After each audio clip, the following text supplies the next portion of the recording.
ప్రపంచమంతటా అల్లకల్లోలం సృష్టించి ఉగ్రవాదుల్ని నియంత్రుల్ని తీసుకొచ్చి వాళ్ళని ప్రజల మీద రుద్ది అది ప్రజాస్వామ్యాన్ని కాపాడటం అనేటటువంటి దిక్కుమాలిన పదజాలం వాడేవాడు ఉన్నాడంటే సోరోస్, ఆ సోరోస్ మద్దతుదారులు.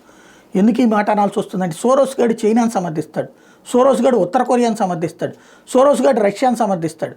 ఆయా దేశాలలో ఉన్నటువంటి ప్రభుత్వాలకు సంబంధించి ఇడేం పీకలేడు, అక్కడ వాళ్ళకి సపోర్ట్ చేస్తాడు, కమ్యూనిస్ట్ ఐడియాలజీని సపోర్ట్ చేస్తాడు. అక్కడ నియంతృత్వమే ఉండి ప్రజాస్వామ్యం లేకపోయినా సరే నో ప్రాబ్లం వీడికి. అదే సందర్భంలో ఉండేదేమో అమెరికాలో కూర్చుని వామపక్ష భావజాల ప్రభుత్వాలకి మద్దతు ఇస్తాడు. మళ్ళీ వామపక్షాలకు ప్రధానమైనటువంటి తిండి బట్ట వస్తువు లాంటి కనీస ప్రాథమికమైనటువంటి వస్తువులతో కూడినటువంటి పేదవాడ అంటే కాదు, బలిసినోడు, పెట్టుబడిదారి వ్యవస్థకి సజీవ సాక్ష్యం చిహ్నం. వీడు ఎలాంటోడంటే ఇజ్రాయెల్ ఇప్పుడు బయటపెట్టింది ఐక్యరాజ్య సమితి వేదికగా హమాస్ అనేటటువంటి తీవ్రవాద సంస్థకి అసలు ఇంతవరకు ఫైనాన్స్ చేస్తున్నటువంటి వాళ్ళలో కీలకమైనటువంటి వాడు సోరోసు. అక్కడ ఉన్నటువంటి ఎన్జిఓల పేరుతో $15 మిలియన్ అక్కడ ఉన్నటువంటి ఆర్గనైజేషన్స్కి స్పాన్సర్ చేసింది వాడే. ఇట్లాంటి వాళ్ళ వల్లనే అసలు ఈ మానవత్వం అనేది చచ్చిపోతుంది.